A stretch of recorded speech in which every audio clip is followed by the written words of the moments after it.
Well, hello everyone. Welcome back to episode 3 or week 3 recap, I'll say, of Texas high school football and surrounding sports. I'm Chris Welch along with my partner Julian Reese here, and we are excited to kind of recap the week. Julian, a lot of interesting games this last week for sure. Football is amazing right now in high school, college, and in the NFL. Just something in the air, and we're getting some good football. I had to wear it. I'm sorry. After last night's game, man, 41-40. Nobody Aggies would have take out thought Notre that, Dame. though. Oh, I thought it. Nobody. You were on the edge. You were on the edge. Oh, I was always on the edge. You know, being an Aggies fan is a lot like being a Cowboys fan. Who just scored? Oh, so we are paying attention to the game right now. Did they score a touchdown? They scored a touchdown. Oh, so they're in the lead right now. So we're filming this on Sunday afternoon. So Still 50 seconds to go in the game, though. we may get it'll be a real-time update for us, but unfortunately it won't be a real-time update for them by the time we get this out. Yeah, the Aggies came out, surprised a lot of people against Notre Dame. Oh, New York's up by 3. I thought Dallas just scored. Oh, my gosh. There's no way. I think they're just messing with us. You got to watch. Oh, They're messing with us. There's no way. these off-camera guys are driving me crazy. No. I told you if the Cowboys. 25 seconds, 37, 34. What? I told you there was too much time left on the Wow. Wow. Football. You got to love football. That's why, listen, that's why I always say, and I always play this way, you play until it says 0-0. You never know what happens in the game. And the Giants are up by 3 points with 25 seconds left to go. I have this additional rule. I never leave a game that I'm attending early either. No. No, It's never. disrespectful. So, Finish the game. And you never know what's going to happen. Before we get started all the way in, I always tell this story. We playing with the Amarillo Dusters with Coach Cartho. Now you dated yourself. We were down in Odessa.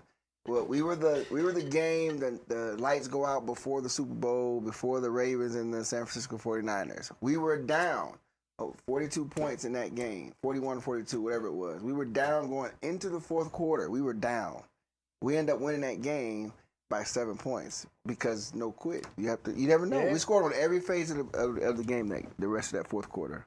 So you can't quit. You got to play 0-0. Well, if you've seen any high school football back in 2000, was it 2002 or 3, John Tyler versus Plano East? I think it was Plano East. If you've never seen this call, you need to go see that call. That was the wildest football game. But at the end, Plano ends up taking the lead. There's only, I want to say, 20-something seconds left. And they kick off. And I've learned how not to do a broadcast call because these guys they're celebrating, high fives, they're doing all this funny stuff. And then they kick off to John Tyler. Well, if you know anything about John Tyler in East Texas, there's a lot of speed out there. And that kid ran it all the way back. And the announcers are going, here's the final kickoff. We're excited to get this game ended. Oh, no. I'm going to be sick. I'm going to throw up. I mean, it was so funny. It was one of the funniest calls. So if you look up that call, if you want to hear funny broadcaster calls, it's one of the top ones. But play to 0-0-0. We had some good games go on that way, playing to 0-0. And Amarillo High, first up, they're 3-0. They're starting off hot. Led by Lopez Jet again. Lopez. Third game in a row, right? Third game in a row with 300 yards, multiple touchdowns. He had 3 touchdowns. Sluter's doing a great job with what he's doing, 137 yards. Then you have their defense who made some great stuff. Deuce Patterson, his real name is Hayden Patterson. He's a son of Tion Wright from Tascos High School. Great. Okay. He was a great corner there, great athlete there. He also played at Baylor University. That's his son. He's a freshman. Got his first touchdown with a scoop and score. So he's dear to me. He's like a nephew to me. So didn't want to see him in that black and gold. But it's all right. He's doing a great job. So I'm excited for them. Good. Well, Paladura, boy, great game. 35-7 over Canyon. Sounds like once again the defense had really stepped up, and a little bit different game this week, if I remember right. It's a lot of running this week, a lot of rushing. We had a lot of running this week. Raymond did a great job on the ground. He had over 100 yards carrying the ball.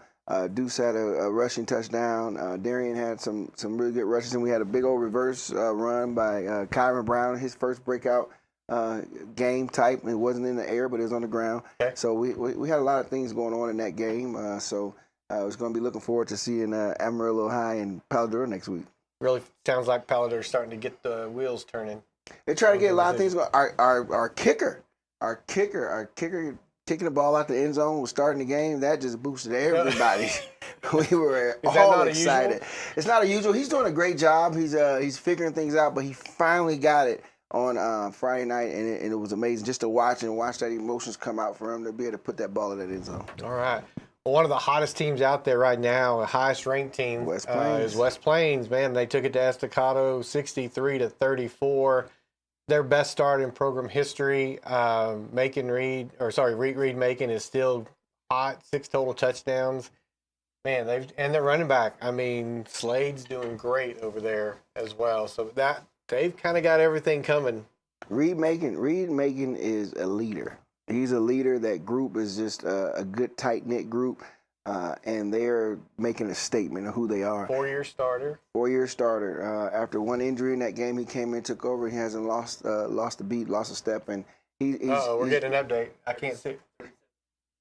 Cowboys? There's no what? It's tied. It's tied. What is going on? It's 30. It was 25 seconds left to go in the game, and they came back and scored. That is amazing. Maybe we ought to do like an Eli Payton show where we watch the game and just do it live. Oh, that'd be cool. Hey, I'm all for that. I love doing that. But yeah, Reed Macon's doing a great job. Somebody has to snatch this kid up. You got to think about Estacado they have like at least 4 or more Division I recruits on their team. A great team that's got a great speed. Wow. That's got their running back had a big game the week before, but West Plains came down there and just disrupted a lot of things going on down there in Lubbock.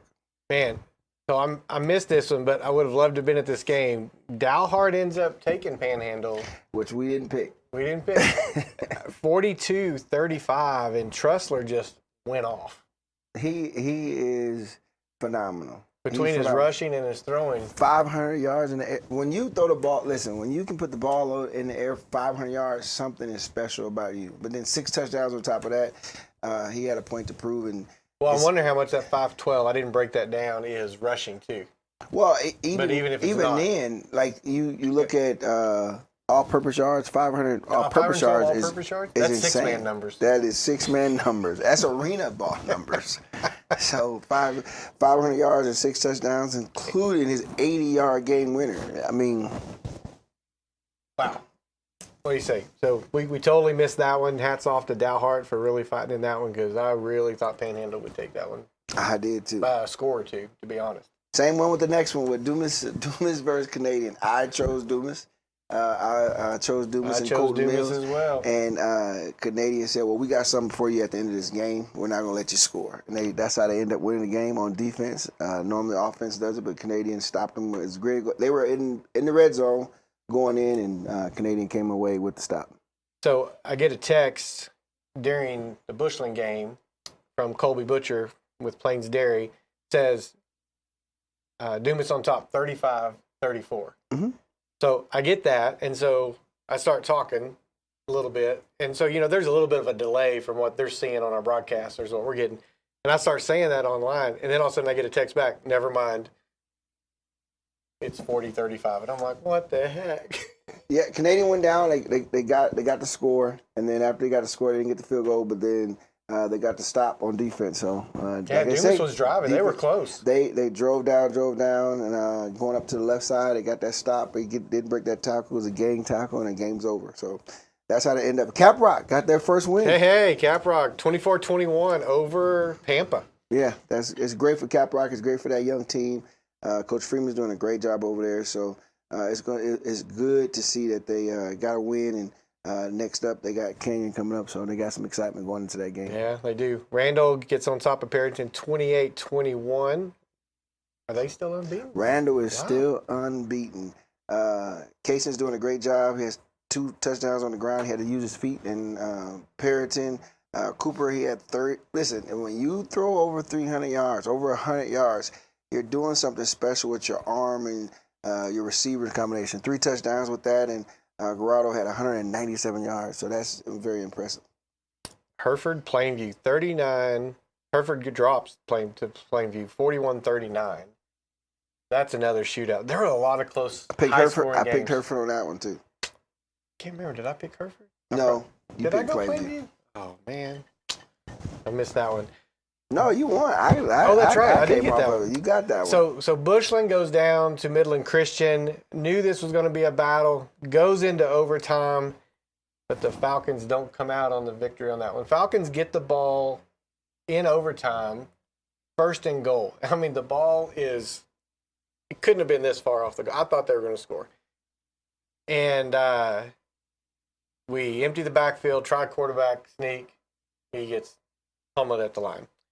Second time around, now we do RPO, fumble the ball, goes back to the 9. Ooh. Now it's third and goal from the 9. Try one over the middle to Jenner King, I believe, incomplete. We kick the field goal. So now we're up by 3. Midland Christian comes out, puts their big quarterback in. So anytime he was in, he was going to run. Time to run the ball. And we knock him for about a 6 or 8 yard loss. So they put their young quarterback back in. He's a freshman, southpaw, did a phenomenal job. First play, right in the corner of the end zone, touchdown, they win the game. That sounds like the game Talboa. It sounded like Tua on that championship game, left-hander up the sideline to Devontae Smith. So you had one of those freshman moments there. They probably thought, hey, freshman's in, he's not going to do nothing crazy. And freshman said, look, coach, I'm going deep. I'm going deep right off the bat. it was pretty impressive. So that was a tough loss and a really long drive home. So I think we got home about 2:45 in the morning. So volleyball, the Amarillo High and Bushland still doing great in the area. Canyon starting to surge a little bit as well. So we'll see. I know Bushland's a pretty young team, but Amarillo High looks pretty good this year. And West Plains, congratulations to Haley Burns. She got her 300th win. So that's very impressive by Coach Burns and what she's doing at Amarillo High. Tascos is rebuilding right now, so they're trying to figure some things out. Get some girls going there. PD's up and coming. Got a young team. Got a couple freshmen playing up there, some sophomores. So we'll be getting some more of those scores going on next week as well. So, but congratulations to Coach Burns and her 300th win. Well, let's talk a little college football. Obviously, I'm pretty happy last night. Aggies pull off an upset win. Number 16 takes out number 8. Notre Dame, 41-40. It was a nail-biter. I was up just praying we actually pulled that off, and we did. And interesting, the tight end that catches that touchdown pass to win the game, he says, as he turned and looked towards Reed, the lights got him. He saw Reed throw. But then when he looks up, the lights hit him. He didn't see the ball till right before it hit his hands. And that's great concentration. Oh, man. Great concentration. And with A&M winning. Great ball placement. Great ball, but right in your face where you have no choice but to catch it. But with them winning, that puts A&M, I believe, they cracked the top 10. Yeah, they went to number 10 today. They cracked the top 10 today, so that's good for A&M to get back. They've been rebuilding and doing great things down there. Don't know if you know, but like DJ Mann, who was at Coronado, just a few years ago, he's there now as one of their top. They're head of recruiting and doing that for them right now. Okay, so did not know that. We got some West Texas love down there working at A&M. So, well, looking at others notable games, I'll say is Miami took it to South Florida after they had a pretty good win last week. Miami just said, well, let me show you how to play some football. And they won that game big, 49-12. It was never even close. Beck is just – Carson's playing great. I mean, he's in Miami. He's free. He's having a good time. He's letting the sun hit his face, and he's just he's showing why he's why he's worth what they actually gave him to come down there. So it's exciting to see him play right now and watch what he's doing down in Miami, because a lot of people didn't think he was going to do that. No, they thought he was going to go down there, and they thought he was just a dud, and he wasn't going to have the same success. But he's having actually more success, and I think he's focused a little bit more probably down there because he knows he has to be. You can focus a little bit better. Well, yeah, maturity. Maturity. Georgia, man, what a great game they had against Tennessee. 44-41 was that final, but that was another close one. Good SEC matchup. Texas struggled against UTEP.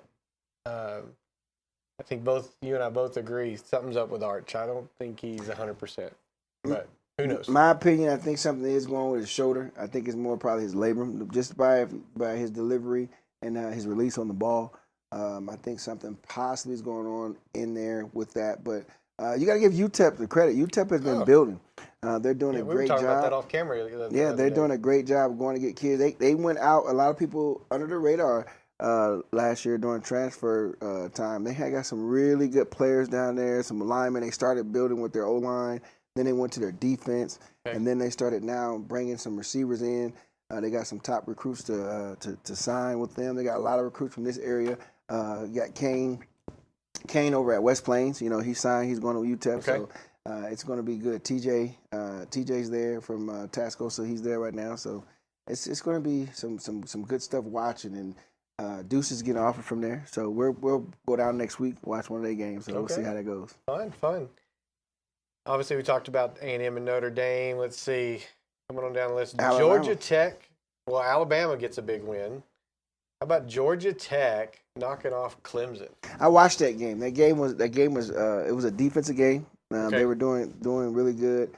To see Georgia punch that in at the end was really good. Georgia Tech, they thought that they weren't going to be able to get it, and they fought and kept going, and it happened. So Clemson, I think that, you know, that he got to get used to this NIL thing. I think something that he didn't like it at all. He's been very vocal about it. And his donors are going to be very vocal too if they lose any more games. Great point. Him and Gundy. Yep. Gundy proposed something several years ago. I don't know if you remember, like 2, maybe 3 years ago. He said that if you're going to commit, tell me how many years you're willing to commit. Sign a contract. He said, you want me to offer you a scholarship, but you're only going to be here 1 year? Sign a 1-year contract. You want to be here 4 years? Sign a 4-year contract. That's Gundy. He's old school, right? Is he the oldest tenured coach? Got to be close. He has to be close. I believe he is. He may be the oldest or the longest tenured coach in college football. It's between him and Dabo. Yeah. They've both been there quite a while. Well, let's talk a little bit about Texas Tech. Texas is on the road. They're excited. We're going to see how much that check's going to buy wins, because they definitely wrote a big old check this year. They wrote a big old check. I mean, but you have to be honest when you look at that. It's writing a big old check, but they're also, when you feel good and when you feel excited about where you're at, you're going to give everything you have. And I think that's the atmosphere that they have set. They rebuilt the stadium where they redid some stuff in the practice. They redid some things in the whole football setup. If you haven't been down there, it's amazing. When we went down there on a recruiting visit a couple weeks ago for the first game. So when you feel good, when you feel wanted, when you feel appreciated, you're going to give everything you have. And I think those guys, the sideline, you watch them. I've never seen it. I've been to their games before. Never seen their sidelines so exciting. Never seen the players more exciting. They're cheering on each other. They're fighting for one another. You can see the defense score. The offense is with them, the first people that gets down there with them. You see the offense score. Defense is excited to hurry up and get them the ball back. So it's a great atmosphere, and they set it. And now we just have to see what they do with their schedule and scheduling a little tougher opponents next season. Yeah. See how that goes. Starting off. Well, let's talk a little bit about so I had a little fun with this, actually. So I've been tracking all the scores and the matchups. So I will say, how good is this AI stuff, right? So I had ChatGPT actually do some score predictions this week. So we'll do our predictions. We'll see how close ChatGPT gets with the scores on their predictions. But a few big games coming up this week we wanted to spotlight. Bushland at West Plains. I got West Plains. Can I say what I really think? Well, no, you had to say what you're supposed to say.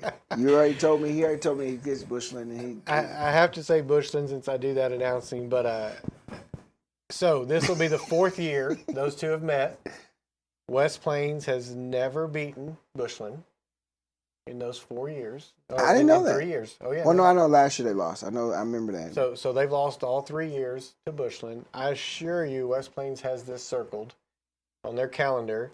Last year, we beat them, and that was their last loss till the playoffs. The year guys before, they kickstarted went them. on like an 11-game run as well, 10 or 11-game run after us. So we've kickstarted them 2 out of the 3 years. Last year was a great ball game. This year, West Plains is good. That's all I'm going to say. Well, I already said that earlier. So. Well, ChatGPT has West Plains 42 to Bushland's 24. So, Okay. Next up, PD at Emerald High. ChatGPT says Emerald High 31, PD 20. ChatGPT is wrong. I'm going to go for the upset. I'm going to say, and I'll say upset because Emerald High is probably favored, but I'm going to say PD gets the win. Emerald High is favorite right now. They're 3-0. They're playing high offense. Jets already almost at 1,000 yards over. And that's got to be the key for that PD defense. It's be the key for the defense, and that's why I really will pick PD because the defense has been playing phenomenal. Yep. They've been getting stops. We got to score late in the game. That's the only reason why that score happened late in the game with a couple penalties. That's how they got on the board last week. But I picked Powder High School. I think they'll be ready for all phases of the game this week. I think the offense will finally get over the hump and put some things together and help out the defense. And I think that the score will be more 31-7. Okay. I'll go 31-24 PD. So Randall at Wichita Falls Legacy. Prediction is Randall beats them 28-17. I don't think Legacy scores that many points. After watching Legacy, I don't think they score that many points either. I think actually that Randall will probably beat them 42-0. Yeah, I think it's going to be I don't see Legacy scoring over 10. Yeah, and I'd put him at least over 35 for Randall for sure. Mm-hmm. Dumas. So Plainview's at Dumas. Prediction on here has Dumas 35, Plainview 31. I predict Dumas wins, and I don't think Plainview scores 31. I think it's going to be a lower scoring game and Plainview actually wins. Okay. I think Plainview, after the game they had coming in, scoring points and what they did last week, I think they'll put something together and they put 40 points up. I think they'll try to get something going and stop them and try to slow the clock down. So I don't think it'll be a high scoring game, but I think Plainview will get that win. But what about Canadian Mutual? Oh, Canadian wins that big. Sorry. It did. I don't think I put it on here as a prediction. ChatGPT only have them winning 30, only putting up 38 points. Oh, did they put it on here? 38-21. Oh yeah, I don't think so. You think it's more than that? You don't think they get a little bit of feeling good for themselves? And Oh no. there you have it. Canadian. Here's what I'll say about Canadian. I've been around them forever, right? They just get better as the year goes on. It's like a fine wine. They just age and they just get better. And they're I'll say their first 10 games is prepping for their state title run. A lot of people say their first 10 games they're trying to get to the playoffs. Canadians like, that's our entire preseason. I really feel like they play 10 games so that they can get to the last 6. When Coach Carter was at WT, when he first went to WT, and I still was with the Dusters, Canadian coaches actually came out when they were doing that. And they actually talked about their preparations, like a little coaches deal. High school coaches were out there, and I was super impressed just on what their plans are, like you said, as they develop throughout the season. They are so structural, and they are so intentional about what they do at practice and what they do for everything that they do, that it's pretty impressive that they go over exactly what they want, when they want it, and then that's all they use. Yep. That's all they use going into the game. They don't come off of it. They don't try to do something. No, they basically sticking to the script. Yeah. And they do it all season long, and I think that's a winning formula for success, and that's why they're probably so successful. Yeah, I agree. All right, well, I think that kind of wraps this up. Hold on, what about Groom? We got to talk about Groom. Oh, well, yeah. Your first home, my second home. So, Claude's at Groom. They've got him 48-20. Groom's been struggling a little bit.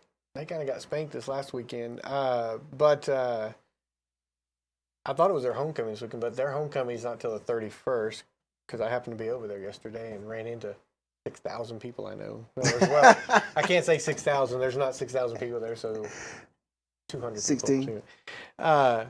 I think Groom beats Claude, and I'm going to predict a 45. I predict a 45. It's over. I think that now when they do it, I'm not going to say by halftime, but I do predict that they win by 45 in the game early. That'd be cool. I'm going to give them some love. 45. I think they're going to 45 Claude. I wish we could do that in 11, man. Sure make the games They quick. sure make the games quick and we can get out What of do you there. think? I think Groom, I don't know about 45, but I think Groom will take it. I think it'll be a close game. I think it'll be a shootout. Okay. I think it'll be a shootout. Well, next week, right? Julian can't be here next week, right? Right. I'm going back to preach. All right. We'll preach it. So Julian won't be here next week. However, we are going to have sixmanfootball.com guys here. We call it the TNT package is what they call it in Groom. I believe both Tony Rocha and Tim Case will be here. Oh, miss those guys. Yeah, we're going to talk a little six-man football. So if you've ever wondered about six-man, if you're interested at all, these two are by far the experts. I think I've called games with both of them before. But for sure, Tony. I don't know if Tim and I've called a game together, but Tony and I've called a game together. So that's going to be kind of fun. We're going to enjoy just kind of changing the pace a little bit. We'll definitely cover other scores. But I think it'd be fun. Six-man's big in the Panhandle. And it's fun to watch. I think more cities, more states should adopt six-man football. Really? Yes. After watching it, after being part of it, I think it's a great game. I think it will help out as well with some schools who struggle with 11-man and really don't have parents involved. I think it would be a lot better if they got involved and probably threw six-man in there. It's a fun game to watch. You get one or two athletes and you can make a run for state. Hey, look at Dwayne Miles. He's a Hall of Famer at WT. Went to the NFL for a few stints and then played in arena football for quite some years and did a great job. So you can come out of there and get scholarship and do great things. So that'll be fun. We're looking forward to having them on. So while I was in Groom, because I told you I ran into everybody yesterday, I did run into Tony. So he's pretty excited about coming up next week and just having a little sit down. So we'll learn more about both of them and what their background is and how they got into it a little bit. So looking forward to that. All right, well, we'll wrap up this week, Julian. Great week of football. Can't wait for next week. And volleyball is still rolling too. We'll give you an update on that. So for L4 Media, Plains Dairy, Warrior Garden Studios, it's still tied in overtime, by the way. 37-37 with the Cowboys. Wow. So we're going to get off and either cry in our milk or give us a big thumbs up. The Cowboys pulled off a win. But anyway, thanks for all of our sponsors. Plains Dairy, really appreciate all that they do. We're still waiting for some special milk. I mentioned it last week. So blueberry is on its way. Blueberry milk. I'm very interested in this blueberry milk. We tried to connect, but they've got a big thing going over at Sod Poodle's game today. But we were going to have, we're going to have it next week when you're not here. Yeah. I bet. Put it on, freeze it for me. Yeah, all right. So anyway, thanks for all of our great sponsors. Thanks to Warrior Garden Studios for all that they do to get this produced and get it out the door. So we'll be back next week. Thanks, everyone.